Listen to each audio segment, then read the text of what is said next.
My roommate flagged me as dangerous, and my building tried to evict me. Now I have 7 days to stop an eviction and prove I am not the reason our entire building is panicking. The notice was taped to my door when I got home. Yellow paper, official letterhead, lease violation notice, tenant hearing scheduled, 7 days. It said I had been flagged for suspicious activity. Multiple residents had raised concerns. The HOA board determined I posed a risk to the safety and security of the building. A risk to the building. I had been living at Brighton Row Apartments for 6 months. Unit 412. This place was my fresh start after the worst year of my life. I left a job that destroyed me, ended a relationship that hollowed me out, moved back to the city with 2 suitcases and a savings account that made me flinch every time I checked it. This apartment was proof I had survived, and now someone was trying to take it. I walked inside. My roommate Hannah was on the couch, laptop open, headphones in. She glanced up, saw my face, and immediately looked away. That was the first sign. Hey, did you see this? She pulled out one earbud. See what? I held up the notice. Someone reported me to the HOA. They are calling me a safety risk. She shrugged. That is weird. Maybe talk to the board. Her voice was flat, detached, like she had rehearsed it. I did not push. I was too confused. But I should have, because what I found next made everything worse. Our building has an app, Brighton Row Connect. Neighborhood watch mixed with a bulletin board. You post about packages, noise complaints, maintenance stuff. I opened it, and I saw my photo, not my face, my back, carrying a box up the stairs, time-stamped that morning. The caption said, "Does anyone know what this tenant is bringing into the building? I have seen them carrying unmarked boxes multiple times. Should we be concerned?" 47 comments. 47. I scrolled through them. My hands were shaking. I have seen those boxes too. Always late at night or early morning. Could be drugs, could be weapons, you never know. Can the board do something? And then there was the comment that stopped my heart. I live in the same unit. I have been worried for weeks. I did not want to say anything, but I think we need to take this seriously. The username was anonymous, but I knew who wrote it. My roommate had reported me to the entire building, and she had done it like she was afraid of me. I wanted to confront her right then, but I stopped myself. I did not know what I was dealing with yet. I did not know how deep this went, and I had 7 days before I could be homeless. I needed to be smart, so I made a plan. Step 1, find out what people thought I was doing. Step 2, figure out why Hannah reported me. Step 3, prove my innocence before I lost everything. Simple, right? It was not. Let me tell you about those boxes first, because that is where this whole mess started. I volunteer 3 mornings a week at Westmore Community Center. It is a free clinic attached to a food bank about 20 minutes from my apartment. I started going there after everything collapsed last year. I needed something that made me feel useful, something that reminded me I was not just surviving, that I was still a person who could help. The clinic always needs supplies, gauze, gloves, saline, bandages, basic stuff that costs more than you would think. Donations are inconsistent. Some weeks we have too much. Some weeks we run out of everything. So I started picking up overflow supplies from a medical surplus warehouse on the edge of town. They sell expired but safe stock at massive discounts. Stuff that hospitals cannot use anymore because of liability rules. But the expiration dates are just guidelines. The supplies are still good. The clinic stretches every dollar, and I help make those dollars go further. That morning, the morning everything fell apart, I loaded 4 boxes into my car, unlabeled brown cardboard, heavy. I carried them up to my apartment because I was running early and wanted to grab a second coffee before driving to the center. I did not think anything of it. I should have, because someone was watching, and they had been watching for weeks. The next morning, I knocked on my neighbor's door. Unit 414, a guy named Derek, mid-30s. Works from home, friendly enough when we pass in the hallway. He opened the door and immediately looked uncomfortable. Hey, I kept my voice casual. I saw there was some stuff on the building app about me. Just wanted to clear the air. His expression tightened. Look, I do not want to get involved. I get that. I held up my hands. I just want to know what people are saying. He hesitated, then sighed. Fine. There is a group chat, separate from the main app. A bunch of us started it after the break-ins last year. We use it to flag suspicious stuff. Break-ins? He nodded. 3 apartments got hit last summer. Someone was casing the building. We never caught them. So a few of us started watching more carefully. And someone flagged me. Derek winced. Multiple people. My stomach dropped. He pulled out his phone, scrolled, turned the screen toward me. Dozens of messages. There is the person from 412 again. 3rd time this week. Why are they always carrying boxes? I saw them at 2 a.m. once. Who moves boxes at 2 a.m.? Someone heard loud noises from that unit. We should report it officially. And then there was a video. A Ring camera clip. Grainy footage, nighttime. Me walking up the stairs with a box. The video was 10 seconds long. It cut off right as I reached my door. That is all anyone has, I asked? Derek shrugged. A few more clips, different angles. Same thing. I stared at him. Those are medical supplies. I volunteer at a free clinic. I pick up donations and deliver them. He blinked. Oh, that is it. That is all it is. His face changed. He looked embarrassed. I did not know. No one asked. He did not respond to that. I left feeling angry and sad at the same time. These people had built an entire narrative around me. Surveillance footage, group chats, anonymous posts. Not one of them knocked on my door, but I did not have time to sit with that feeling. Because when I got back to my apartment, there was another notice on my door. This one was not from the HOA. It was from the building manager. It said my lease was under formal review. Pending the hearing outcome, I might be required to vacate within 72 hours. 72 hours. I could be homeless in less than a week. I stood there holding that paper, and for the first time, I felt real fear. Not frustration, not confusion. Fear. I had worked so hard to rebuild. This apartment was not just a place to sleep. It was proof I was okay, that I could stand on my own, and someone was trying to destroy that. Let me tell you what I was rebuilding from, because it matters.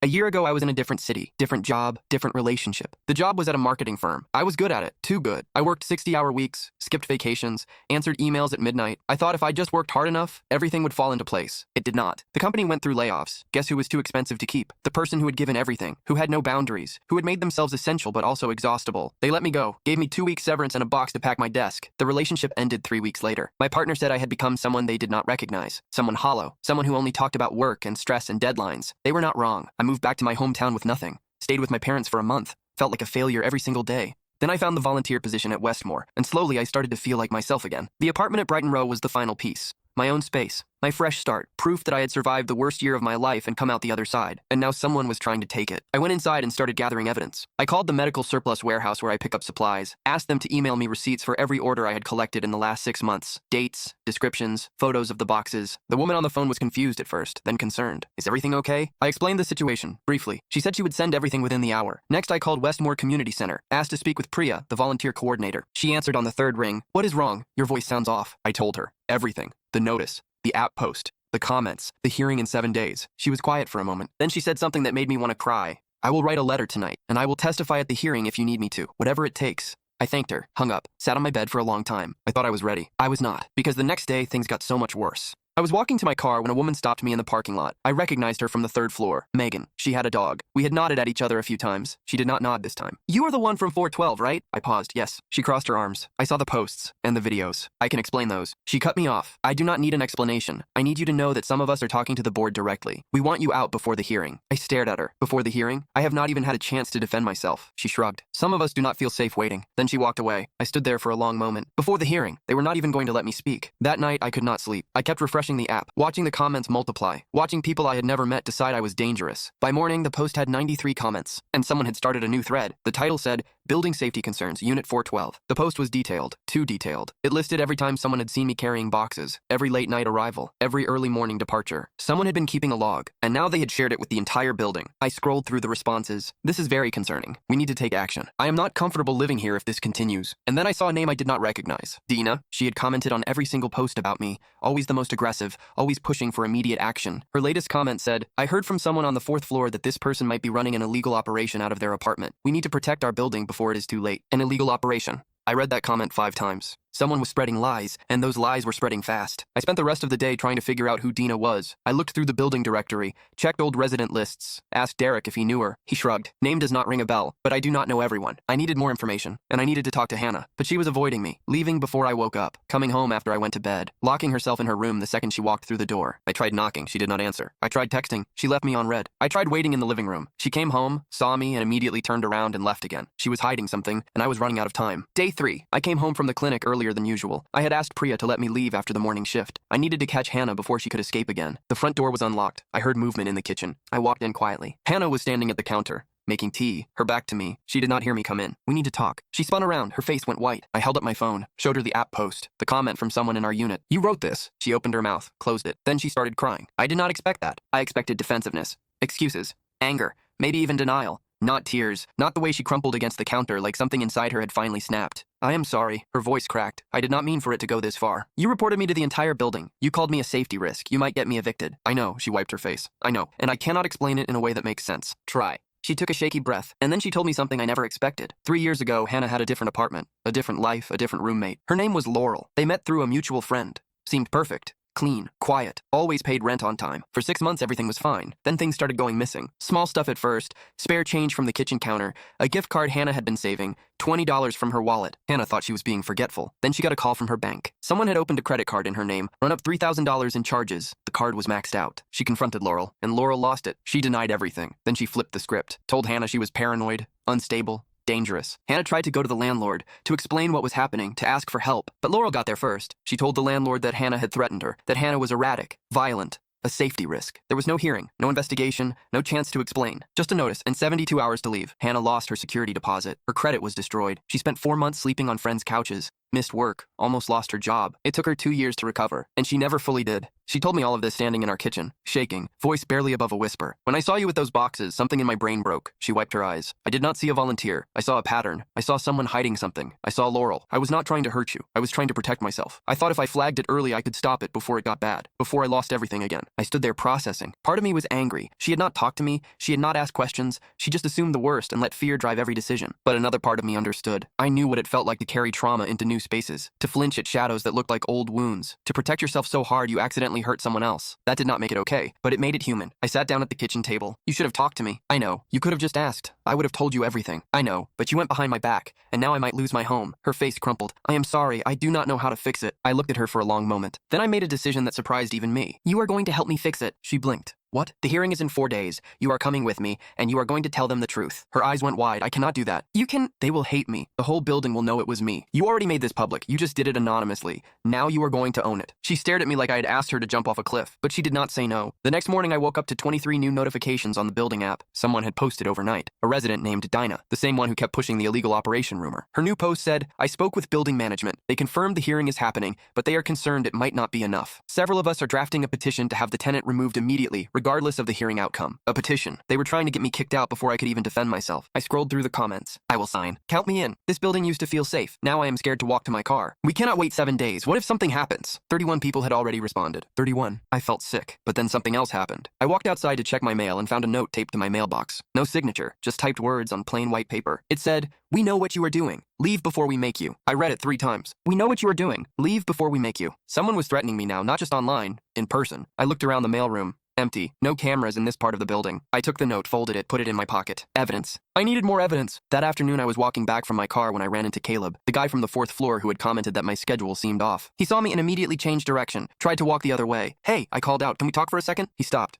Turned around, his face was tight. I do not think that is a good idea. I just want to explain what is going on. The boxes, the clinic. It is not what people think. He shook his head. Look, I do not know you, and I do not want to get involved in whatever this is. There is nothing to get involved in. I am a volunteer at a medical clinic. That is all. He looked at me for a long moment. Then he sighed. Even if that is true, it does not matter anymore. What do you mean? I mean, the petition has almost 50 signatures now. He lowered his voice. And I heard Megan talking to some people about going to the police, filing a report. The police? My heart dropped. She thinks you might be involved in something illegal, drug distribution or whatever. She wants to make sure there is a record in case something happens. Nothing is going to happen, because I am not doing anything wrong. He shrugged. I believe you, but I am just one person, and I signed that petition before I thought about it. Now I do not know how to unsign it without making myself a target too. He walked away. I stood in the parking lot processing what he had just said. The police, a formal report, a record. Even if I won the hearing, even if I kept my lease, there could be a police report with my name on it, accusations in some database somewhere, following me forever. This was getting worse by the hour. I called Priya at the clinic, told her what was happening. She was furious. That is defamation. You should talk to a lawyer. I do not have money for a lawyer. I can barely make rent. She paused. Then let me make some calls. I know people who might be able to help. I spent the rest of that day trying to do damage control. I reached out to Derek, explained everything in detail, showed him the receipts from the warehouse, the letter from Priya, photos of me at the clinic sorting supplies. He looked at the evidence for a long time. Then he said something that surprised me. I feel terrible. I should have asked. We all should have. I posted in that group chat without even thinking about whether it was true. He offered to post a clarification in the group chat and on the main app. I said yes. But when he posted it, something unexpected happened. Dina replied within minutes. How do we know those receipts are real? Anyone can fake documents. This could all be a cover story. I have seen this before. And then Megan chimed in. I agree. I am not convinced. The petition stands. And Caleb, a guy from the 4th floor. I want to believe it, but something still feels off. Why would someone carry boxes at 2 a.m.? I typed a response explaining that the warehouse has limited hours, and I sometimes pick up supplies after my evening shift at the clinic. That 2 a.m. was not suspicious. It was just my schedule, Dina replied. Convenient explanation. Derek's clarification was not enough. The damage was already done. People had made up their minds, and they did not want to change them. That night, I sat in my room staring at the wall. I thought about all the ways this could end. Best case, they believe me. I keep my lease. Life goes back to normal. Worst case, they do not. I have 72 hours to pack, nowhere to go, back to square one, somewhere in between. They believe me, but the damage is done. The neighbors still see me as a threat. I stay in the building, but never feel safe again. I did not know which scared me most. Around 11, my phone buzzed. A text from an unknown number. It said, I know what is really going on. Meet me in the parking lot in 10 minutes. Come alone. I stared at that message for a long time. Every instinct told me not to go. This could be a trap, someone trying to intimidate me, or worse. But I was desperate, and desperate people make desperate choices. I grabbed my keys and went downstairs. The parking lot was dark, quiet. A single streetlight flickered near the entrance. Most of the cars were empty. The building was asleep. I waited by the stairwell, eyes scanning the shadows. 5 minutes passed, then 10. I was about to leave when I heard footsteps. A figure emerged from behind the dumpster enclosure. It was Tessa, the woman from 408. The one who had shared a ring clip with the caption, "This happens every week. What is going on?" She looked nervous, arms crossed, eyes darting around the lot. I was not sure you would come. I almost did not. What is this about? She took a breath, glanced over her shoulder like she was checking for witnesses. I know you were telling the truth. About the clinic. About the boxes. I stared at her. How? Because I looked you up. She pulled out her phone. I found the clinic's website. Your name is on the volunteer list. There are photos of you at their events. I even called the front desk and they confirmed you work there. I felt a spark of hope. Then why did you post that video? Why did you not say anything? She looked away. Her jaw tightened. Because I was scared. Because everyone else was saying you were dangerous. And I did not want to be the one who defended you if they turned out to be right. I did not want to be the person who vouched for a criminal. I felt a flash of anger. But I pushed it down. So why are you telling me now? Because this has gone too far. She met my eyes. And because Dina is lying. What do you mean? Tessa lowered her voice. Dina does not even live in this building anymore. She moved out 2 months ago. Her lease ended and she did not renew. But she kept her account on the app. She has been posting and stirring things up because she has some kind of grudge against building management. She wants to cause chaos. I blinked. She does not live here? No. I found out by accident. I saw her in the parking lot last week visiting a friend. I asked her which unit she was in now and she got weird about it. So I checked the directory. Her name is not on it. My mind was racing. The person leading the charge against me did not even live in the building. She was using me as a weapon in some other fight. There is more, Tessa said. More? She is the one who started the illegal operation rumor. She made it up. I heard her on the phone bragging about it when she was visiting last week. She was laughing, saying she could not believe how easy it was to get everyone worked up. I felt cold. This whole time I thought I was fighting against my neighbors, against people who were genuinely scared. But I was fighting against one person with a grudge, and she had weaponized the entire building against me. Why are you telling me this? Why now? Tessa looked down at her feet. Because 2 years ago, I was part of it. The thing with Spencer. I posted in that thread, too. I shared videos of him. I signed the petition to get him evicted. She paused. And when he moved out, I felt relieved. Like we had protected the building from something dangerous. Then a month later, I found out the truth. That Dinah had made it all up. That Spencer was just some guy who complained about her dog. I felt sick for weeks. I tried to find him, to apologize, but he was gone. Moved out of state, changed his number. Her voice cracked. I have thought about him every day since then. Wondering if he is okay. Wondering what his life would have been like if we had just asked him what was going on instead of assuming the worst. I did not know what to say. She wiped her eyes. When I saw the posts about you, I felt that same feeling in my gut. That same rush of fear, that same urge to join the crowd and push the threat away. But this time I stopped, I looked you up, I found the truth, and I'm not gonna let it happen again. She reached into her bag, pulled out a folder. I recorded the phone call, and I have screenshots of her messages to other residents. Proof that she has been coordinating this whole thing. She has been DMing people, encouraging them to post, telling them what to say. She handed me the folder. Use it. I took it. My hands were trembling. Thank you. She nodded, then paused. For what it is worth. I am sorry. I should have asked before I posted that video. I should have knocked on your door instead of watching through a camera. I looked at her for a long moment. Yeah, you should have. She flinched, but she did not argue. She just turned and walked back toward the building. I stood in that parking lot holding a folder full of evidence. And for the first time since this started, I felt something other than fear. I felt hope. The next morning, I went to see the building manager. His name was Malcolm, 50s.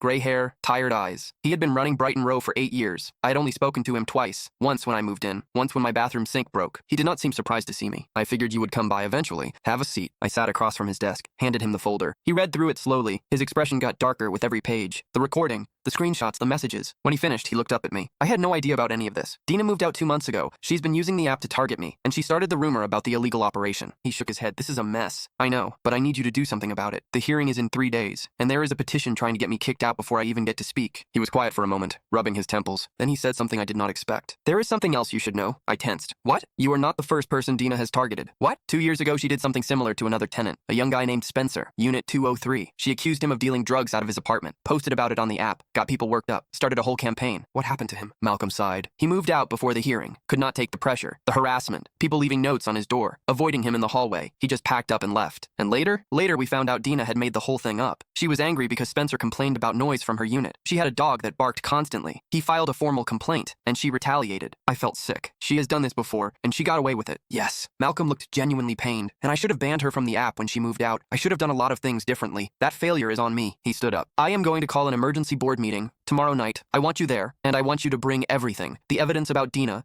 the receipts from the clinic, all of it. I nodded. I will be there. He paused at the door. For what it is worth, I am sorry this happened. This is not what Brighton Row was supposed to be. We failed you. I did not know what to say to that, so I just nodded again and went to prepare for the fight of my life. I spent the next 36 hours getting ready. I organized the evidence against Dina, the recording, the screenshots, the proof that she did not live here anymore. I added it to the folder with my clinic documentation, the receipts from the warehouse, Priya's letter, the photos of me volunteering. I called Priya and asked if she could come to the meeting. She said yes without hesitation, said she would clear her whole evening. I reached out to Derek. He agreed to speak on my behalf, said he wanted to make things right. I even texted Tessa, asked if she would be willing to share what she knew. She said she was nervous, but she would be there. Then I typed up a statement, short, clear, no accusations. I explained who I was, what I did, why I carried boxes in and out of the building, and I invited anyone who wanted to see the truth for themselves to visit Westmore Community Center, to see the clinic, to meet the people I helped. I posted it to the app at 4 p.m. Within an hour, I had 28 responses. Some were apologies. Some were questions. 5 people said they wanted to visit the clinic, and 7 people said they were withdrawing their signatures from the petition. The tide was starting to turn, but I still had to face the meeting. And I still had to deal with Hannah. She had been quiet since our conversation, spending most of her time in her room. I could hear her pacing sometimes, talking to herself, practicing something. Around 6 on the night before the meeting,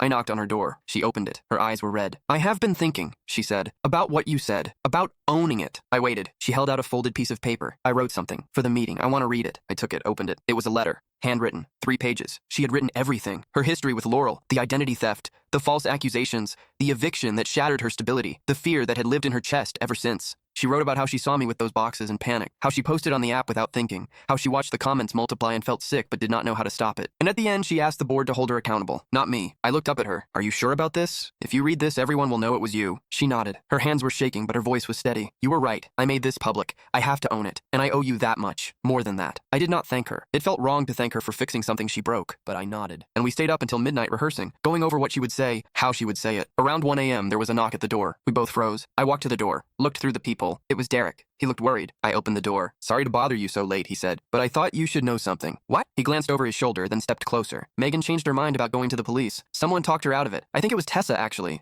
I exhaled. "Okay, that is good. But there is something else." "What?" "Some people are planning to show up at the meeting tomorrow, and not to listen. They want to make noise, interrupt, make sure your side does not get heard." I stared at him. "They want to sabotage my defense?" He nodded. "I do not know who all is involved, but I heard whispers. People are angry. They feel like the board is going to side with you, and they want to make sure that does not happen." I leaned against the doorframe. Of course. Even when I had the truth on my side, even when I had evidence and witnesses and everything I needed, people were going to try to drown me out. "What should I do?" "Get there early," he said. "Set up before anyone else arrives, and stay calm no matter what. The board is watching. If you lose your temper, they will use it against you." I nodded. "Thank you for telling me." He shrugged. "It is the least I can do, after everything." He walked away. I closed the door. Looked at Hannah. "Did you hear that?" She nodded. Her face was pale. "What if they do not let us speak?" "They have to," I said. "It is a formal hearing. The board will control the room. But what if they do not?" I did not have an answer for that. We barely slept that night. By the time we finished, she looked exhausted, but she also looked different, like she had finally set something down. The meeting was at 7 p.m. in the community room on the first floor. I got there early, set up my folder, arranged my evidence on the table in front of me. The room filled up fast. I had never seen so many residents in one place, 40 people maybe. Some standing against the walls because there were not enough chairs. Others crowded in the doorway. Malcolm sat at the front with 2 HOA representatives, a woman named Zoe and a man named Trevor. They had clipboards.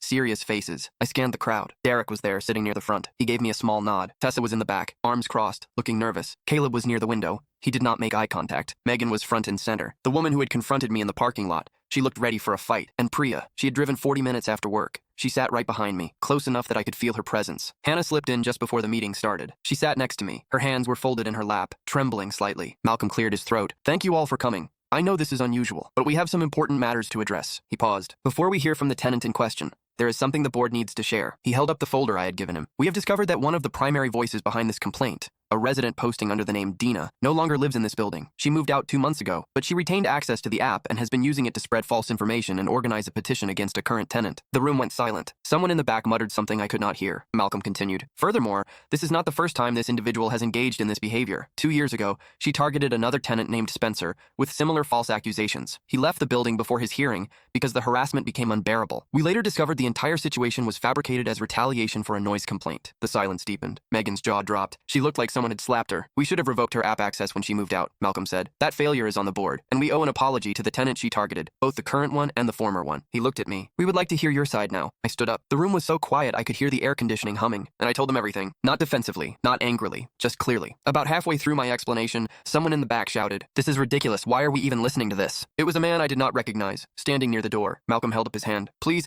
let the tenant finish." "We already know what is going on," the man said. "We do not need a sob story." A few people murmured in agreement. My heart pounded. This was what Derek warned me about. But I did not stop. I kept talking. Another voice called out, "How do we know those receipts are real?" And another, "Why should we believe anything you say?" Malcolm stood up. "Enough." His voice was sharp. "This is a formal hearing. Everyone will have a chance to speak, but right now we are going to listen." The room went quiet. I took a breath and I continued. I explained my situation, the fresh start, the volunteer work, the clinic that needed supplies. I showed them the receipts from the warehouse, passed around copies so everyone could see. I showed them Priya's letter. read parts of it out loud. I showed them photos of me at Westmore, sorting supplies, packing food boxes, helping patients fill out forms. I told them I understood why people were scared. Fear makes sense when you feel unsafe. The break-ins last year were real. The instinct to protect your home is natural. But I also told them the truth that no one wanted to hear. Caution without communication becomes cruelty. Assumptions without questions become accusations. A building full of strangers watching each other through cameras is not a community. It is a surveillance state. And we can do better. When I finished, the room was still. Then Hannah stood up. Her voice shook. Her hands trembled so badly she could barely hold her paper. But she read her letter. Every word. She told them about Laurel, the theft, the lies, the eviction that destroyed her credit and nearly destroyed her life. She told them about the fear that never went away, the hypervigilance, the way her brain kept waiting for the next disaster. She told them she saw me as a threat because she was too scared to see me as a person. She told them she posted on the app without thinking, that she watched the comments multiply and felt sick, but did not know how to stop it. She told them it was her fault, all of it, and she asked them to let me stay. When she finished, she was crying. So were a few people in the audience. So was I. Priya stood up next. She did not have to. No one asked her to, but she wanted to. She told them about Westmore Community Center, about the hundreds of people we serve every month, about how the clinic survives on volunteers and donations, and the kindness of people who show up even when no one is watching. She told them I was one of the most reliable volunteers she had ever worked with, that I showed up every week without fail, that I stayed late when we were short-staffed, that I cared about the work in a way that was rare and precious. She told them the boxes they feared were boxes of hope for people who had nowhere else to turn. And she invited anyone who wanted to see for themselves to visit. When she finished, the room felt different, lighter somehow. Malcolm looked at the other board members. They whispered among themselves. Then he spoke. Based on the evidence presented, we are dismissing the lease violation. The tenant in 412 is not in violation of any building policy. I exhaled. My whole body sagged with relief, but he was not done. However, this process has revealed serious issues with how our community communicates. We will be reviewing the app policies, creating new guidelines for how concerns are raised and addressed, and we are implementing a rule that only verified current residents can participate in building discussions. No more anonymous accounts. He paused. We will also be reaching out to Spencer, the tenant who was targeted 2 years ago, to apologize, and to let him know what happened was not his fault. Something shifted in the room. It was not just relief. It was something bigger. Recognition. That this was not just about me. It was about what kind of community they wanted to be. Malcolm looked at the audience. And we would like to extend an invitation for anyone interested in volunteering at Westmore Community Center to sign up at the front desk. Building community should not just happen on an app. It should happen in real life. I smiled. It was the first real smile I had felt in 7 days. After the meeting, people came up to me. Derek was first. He apologized again, said he felt terrible, said he would be more thoughtful in the future. Tessa thanked me for not revealing that she was the one who gave me the evidence about Dina. I told her I would never do that. She had risked a lot to help me. Caleb said he was deleting the group chat, starting fresh. Megan, the woman who had confronted me in the parking lot, the one who said they wanted me out before the hearing. She stood in front of me for a long moment without speaking. Then she said, I am sorry. I was wrong about you. About all of it. I let fear turn me into someone I do not like. I looked at her. Thank you for saying that. That was all I could manage, but it seemed like enough. Priya hugged me, tight, like she had known all along it would be okay. And Hannah, she stayed behind until the room cleared. I do not know how to thank you, she said quietly. You had every reason to throw me under the bus, to tell everyone I was the one who started it, to make me the villain. I shrugged. That would not have helped anyone. She shook her head. Most people would not have done what you did. Most people would have wanted revenge. I looked at her. You were scared. You made a mistake, and you owned it, in front of everyone. That takes more courage than most people have. She wiped her eyes. So what now? I thought about it. Now we make some new house rules. Actually talk to each other instead of assuming the worst. And maybe you can come to the clinic sometime. See what those boxes are all about.